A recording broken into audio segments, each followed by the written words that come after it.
Hey everyone, it's Dr. Ava Eagle Brown, and I'm so excited that we are back at the Purposewalk podcast. And for those of us who've been following me, you know that purpose is really a big thing for me. So on this podcast, we really interview and chat really with thought leaders who've been on a journey, who've been somewhere, who've been under something, come out of something, or is going through something. And I have to even put my head up to just express this one. Today, my guest is somebody who really has shown me hope. And for those of us who know me, you know that I don't lack that, right? But every now and then I find that person who reminds me that the human spirit is stronger than we can ever imagine. And today I'm just so blessed to have my sister, I call her, and you probably see me talk on Facebook. She's my sister Lorettas, who is here live from Brooklyn, New York, in the house. Lorettas, it's my absolute pleasure to have you on here, girl. How are you? Well, thank you. It's my pleasure to be here. Thank you for inviting me. Girl, your skin is so beautiful, like that glow. You're gonna have to tell me what's the secret to that secret skin, because that skin is what we say is on fleek. A lot of water. A lot of water. Wow, girl, I need to take some more of that. Now, Doretta, tell our viewers in a nutshell who you are. Then we're going to go into your story, because, guys, if you are watching anything else, if you are listening to anything else, I want you to get a cup of tea and come close, because I've interviewed a lot of big names and thought leaders and people on here with stories, but I've never interviewed one as big as this. I've had Lisa Nichols, I've had Eric Thomas, I've had people who've danced for Barack Obama, but right here, right now, is probably the strongest story that I will ever tell on this podcast. And that is your story. And I don't just say it because you're here. I say it because it's true. So tell our listeners who you are. Then we're going to go into your story. I want to hear the background first. And then we're going to go into the core of the climax of your story. And then we're going to give them some hope, some how to get on with life if they're in that situation, and how they can stay connected with you. Because I think everybody who listens to this will see you as a resource. Over to you, my girl. Okay. My name is Lorettas, as you said. Thank you for all of those compliments. That made me feel really good. Thank you, Ava. I'm a registered nurse, and I work with women living with the life-changing diagnosis. My purpose in life is to empower women living with the chronic diagnoses. I've been living with AIDS for over 25 years. I acquired it through IV drug abuse. I was a incest survivor, and I shot drugs through my early 20s to help me get through the depression.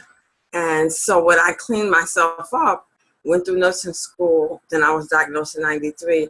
And when I was diagnosed, I just I knew I would be okay. And as I began to be okay, I've always wanted my life to be an example for people. My mother was too young to raise me, so I felt abandoned by her. Because when you're young, you don't think she's 14. She's too young to take care of someone. You just know she ain't take care of me. And so I went through with that, and then with my father. And so as I got older, I just always wanted to help people. And that's why I became a nurse. I just wanted to be present for people. And then when I was diagnosed, I worked on the AIDS unit when I was diagnosed. So I've always wanted to be, when they offered me the job there, I worked there at Bethesda Medical Center as a nurse of aide, and then I graduated nursing school. So they had just opened this AIDS unit. And they said, Loretta, we want to offer you a position. You're going to work with 5 people that are really sick. And I'm thinking, yes, my heart is big. I'm going to heal this thing. They're not going to die on me. I just went on the unit thinking, I'm going to really do some work. And within a month, I was diagnosed. And so I seen them. Very good. Pause there. I want you to pause, because I'm taking some notes. So guys, for those of us who are watching me, I'm not just being unprofessional. I'm taking notes here. Hold on. You said that you got this job. You used to shot jogs for 25. You've been shooting jogs for years. You didn't know you had AIDS. No. You cleaned yourself up. You said, you know what? I'm gonna actually become a nurse. Because you want to help people, right? Right. And tell us the story, because I don't want you to skip over it. Okay, sure. I'm sorry. Yes. How did you get that? I know the story, but I want you to share it because Okay. you just got How up was that? and found out you had AIDS. Tell Right. us, and was it HIV or was it AIDS? Because they are two different Okay. things, right? So Okay, yes, it take it is. slow It's for me, most baby girl. okay. Slow it down. You know I'm a fast talker. I apologize. Me too. No, Yes. don't apologize. I just want you Yes. to give us a little bit because I don't want us to miss it. You know, because Yes. not very often people who have AIDS are open to talk about it, right? Yes. I am. I really want you to let's Okay. have that conversation. Okay. So in my early 20s, and like I said, I was just very depressed and I shot drugs. And then around 82, 83, all the people that I was shooting drugs with started dying. They started dying of something called fever of unknown origin. They didn't have a name for AIDS then. They were just dying of something called pneumonia, a fever of unknown origin. And I used to think, no, no, no, no. Because some of these people that I shot drugs with, they were from Long Island and lived in mansions. Some was from upstate. Some was from the ghetto. Some was from, the only thing we had in common was the place we came to shoot drugs. Yes. So I said, it's in these needles. So I stopped shooting drugs around 1983. Got myself together, met someone who helped me to put me through nursing school. And then in 93, like I said, I worked on an AIDS unit. And I was new to the AIDS unit. And so me and all the other nurses, the supervisor came to us and said, all the new nurses needs to be diagnosed. So, hold on. So you were shooting drugs for years, healthily living with AIDS. You're living with AIDS. You're proof that you can live with AIDS. There's no question if you can live with AIDS. You are proof that living with AIDS is possible. So for those of us who are just joining us, we're on the Purposewalk podcast and with my good sister, Loretta, who is literally sharing her story, her testimony of how she was shooting needles for years. She got up and decided she was going to put her life together. And then she became a registered nurse. And in the middle of becoming a registered nurse, just qualified, ready to start working, she got diagnosed with not just HIV, the virus, she had full-blown AIDS. And she was talking about how when she heard, she really was distraught. But at the same time, she pulled back on all of the things she knew. She believed in God. She had faith. She had personal development like Louise Hay. And she now knew that she was going to be okay. Loretta shared with us that her mother was a teenage mother, and so she felt neglected. Her father was not there. She was abandoned pretty much. She had incest in her life. And all of the things that you could imagine that could have led somebody to be on the street taking drugs. Now, Loretta, you shared with me the other day when we spoke about how you left your children at school for drugs. Tell me about that. Oh, God. And I guess this message that I'm sharing right now is really for, I want people that haven't been the best mothers to hear this. That's my other ministry. Because I had to do a lot of forgiveness work for me. Because my youngest daughter, I kind of repeated what my mom, my mom abandoned me. Not abandoned me, but she couldn't take care of me. I had my first daughter at 16. I left her with her father and grandmother, and I was 16. I didn't know how to do this. My second daughter I had when I was 18, but that's like a couple of years later is when I started shooting drugs. And when she was 4, I put her in foster care, and she was adopted. It was an open adoption, but I didn't have access to her, and I didn't have access to her because I was in my full-blown drug addiction, really out there. And I put her in foster care because one day I left her with someone, and they left her on the street. And when I turned the corner, and I remember this is vivid, it was yesterday. I turned the corner, and she was on the street by herself. And in my mind, I'm thinking, oh God, somebody's going to abuse her like somebody abused me. Somebody's going to touch her inappropriately. And I immediately took her to BCW. And to me, I was protecting her. But my daughter still suffers today in some ways because of me abandoning her. That hurt is still there. And I had to do a lot of work around that, a lot of work on our relationship. We're going to start talking together about that. I feel many times that I have been successful and my daughter hasn't, because even though I wanted to protect her, she wound up being sexually abused by the adoptive mother's son. So I had a lot of guilt around that, but I did a lot of forgiveness work. Are you saying she was abused by her adopted mother's son? Wow. Yeah. So I had to. We have a close relationship. She gave me 6 grandchildren, but my son, who I don't talk about a lot, but I have a son who was born in the midst of my drug addiction, and he has cerebral palsy, and he was adopted too. So if you want to look at motherhood, that's where my healing has had to come from. Because I used to like motherhood. I don't even want to talk about it, but I had to forgive myself because I was very unhappy. Tell me about talk to the mothers who are thinking of taking drugs, or talk to the parents who are the persons, or the boy or the girl who is feeling neglected by their parents, who's been sexually abused, who's had incest, the person who's at that place where they're at a low ebb and they feel that drugs is the next best thing. Tell us about drugs from both sides, from somebody who's been on drugs, who's done hard drugs, to having children on drug addictions, to somebody who's on the other side who contracted AIDS through needles, not because you were promiscuous, not because you were doing anything, just because you shared a needle. Talk to us. Let me give you the floor to talk to us about those 2 things.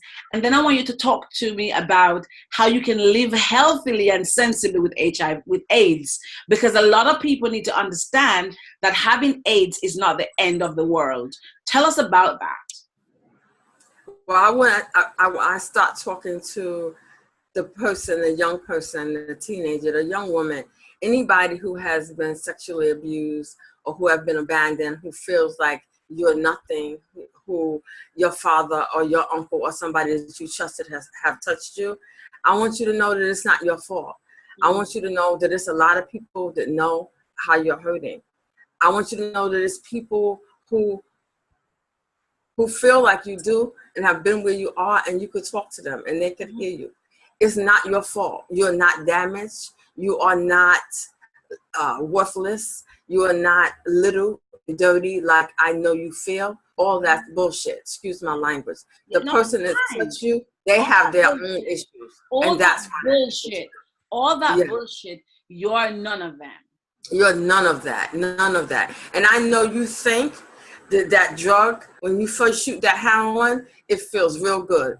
But I'm here to tell you, it will turn on you and be the same enemy as that perpetrator was. It's just another perpetrator. It's not a human. It's in powder. But it will do you 10 times much harm as your perpetrator did. So now you are victimized twice by the perpetrator or the abandonment or whatever. But now you are participating in your own demise, in your own way of attracting disease, in your own way of treating yourself like you're nothing. You have to take that power back little by little. Is it easy? No, hell no.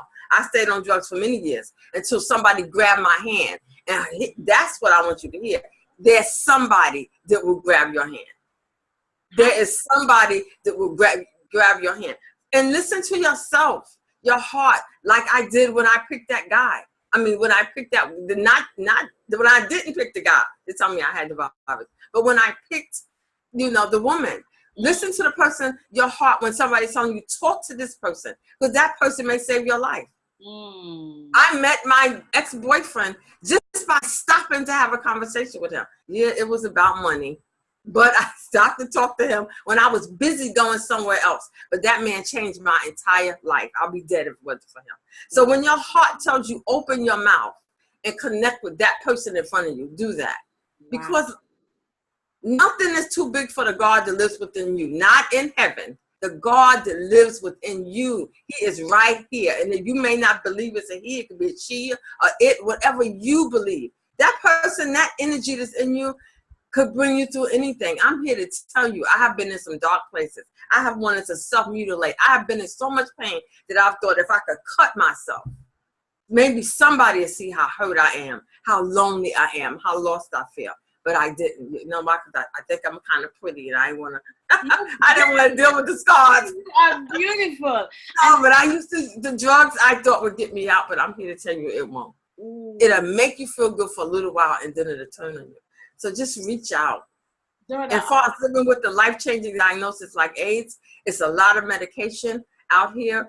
I use alternative meds for many years. Now today, in 2017, I married it too. I use alternative medicine, and I use, because the medication today is more safe than it was before.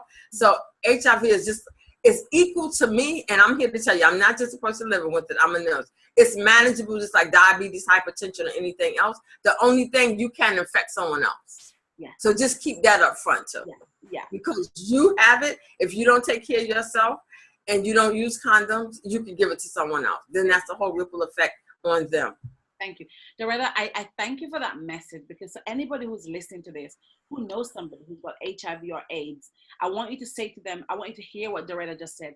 It is manageable, like diabetes, like any other thing. She would preferably that you prevent getting it, but if you were to have it, so those who are listening now, if you know somebody who is infected with AIDS or HIV and really struggling, you send them this link, send them this podcast, tell them about this lady who she's going to tell us later on what she does, because she did some amazing, I call it ministry work, and I know we're going to do some work together. She's doing some ministry work, and her skin's looking good, lots of water you all, and she's married. She's not just married, she's happily married, and I know that. So there is life after AIDS, there's life after HIV. Doretta, tell us, I'm going to touch one thing because it's such a big thing at the moment. On BBC last night, there was this whole thing about, mental health and Black people and all that kind of thing. Tell us about people who turn to drugs because of mental health, because you know how that happens, right? And I know that whilst it's not your specialism, it all is intertwined. You know that, right? Oh, yes. Talk to the person who is on drugs or has a mental health issue, depression, whatever, and they're thinking that drugs can help them to feel better.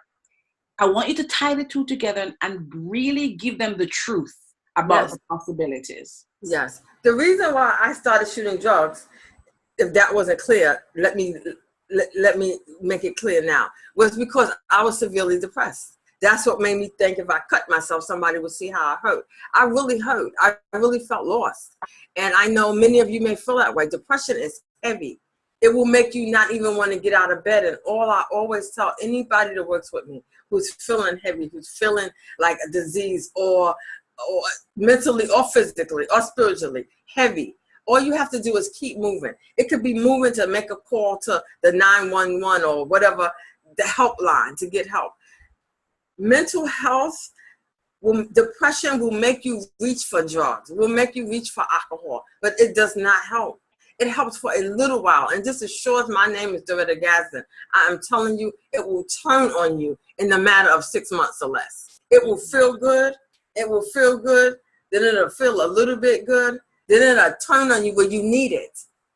And now it's no longer a friend, because now you're doing things like abandoning your children instead of taking care of them to shoot drugs. Or you're stealing from your family that you love and respect. But now, when you are a drug addict, nothing else matters. Your children, your spouse, your mother, father, none of that. So when you're depressed, don't reach for that. Reach for someone that can help you. You could reach for a counselor, a therapist. You could reach for a friend. A friend. Exactly. Someone that's going to listen and not give you that stuff, though. Yeah. Someone that's going to hear you. You could start to journal. All that's a part of my program. I really believe in journaling. I've been journaling since I started getting clean in my 20s. So those are the things that I would just say, don't reach for drugs. Please don't. It's not going to help. It's going to make matters worse. Because like I said earlier, somebody hurt you, but now you're hurting you. So when you do forgiveness, half of my time is forgiving me all the ugly things I did to myself and to my children. Wow. But, you don't want to have to go through that. You don't want to have to waste your years. Just reach out for help. There's so much help around. Doretta, thank you. I'm blessed. And I know my audience is going to be blessed. And I'm so grateful for this moment. I wish we had more time. Tell us what you do now, how we can find you, how we can connect with you. My God, I just want to lift you up and put you on a plane to come and put you. Well, but tell us how we can how can people work with you, connect with you, get your ministry? How can people get to work with you? Because I know that all of us know somebody with HIV or AIDS. We're not 6 feet removed. We're not 6 persons removed. All of us know what it is. No longer is a dirty disease. No longer the thing you don't talk about. It's impacting so many people at the moment. And So all many. of us know somebody. And you know what? Can I just say this for me? When I was younger, I thought, oh my God, it's AIDS. Now I think, oh my God, it's just like every other thing. It's just like, and that's because of the education behind it.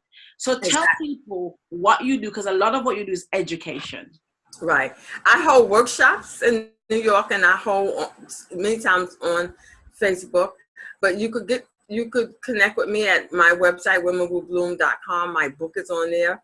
You could contact me at info at Women Will Bloom, and you could just let me know if you want to work, or you could just book a session right on my website. And I'm on Facebook, Loretta Gaston. I'm on Twitter, Loretta Gaston. Everywhere I'm Loretta Gaston. And please get my right spelling, because my spelling is don't different. worry, I'm gonna have it. Okay, good, because nobody spells my name right. It's gonna be in the notes, Loretta, because Okay. I'm gonna put all your details here, but I really want people to hear. And before you go, just tell people again who you are, what you do in the world, and then one statement to keep us, one thing to keep us going. Well, my name is Loretta Gaston. I'm a registered nurse, a woman health empowerment coach. I work with women living with life-changing diagnosis, and also with mothers and daughters who have had trouble relationships. My passion is to keep people moving. That's my word is just keep moving. If you're depressed and you're in the bed, just sit up. That's a movement. Go to the bathroom and brush your teeth. That's a movement.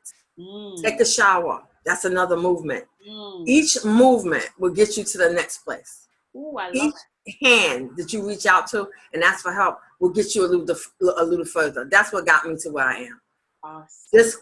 A therapist told me that. I spent a lot. And that's another thing. Invest in yourself in therapy. If you can, if not, get free therapy. But I always have invested in myself. So that's what I want to leave you with. Know that you are special. Invest in yourself and just keep moving. Oh my God. Just keep moving is what the lady who a lot of people have thought, oh my God. So for those of us who think we're depressed today, the bill's not paid, life is hard. Hello, here's a woman. Just do what you can. Exactly. Do what you can and keep it moving. Loretta, it's been a blessing having you on the podcast. I'm so excited for this. And I can't wait for, to see all the people who connect with you. I'm going to put her notes in the podcast.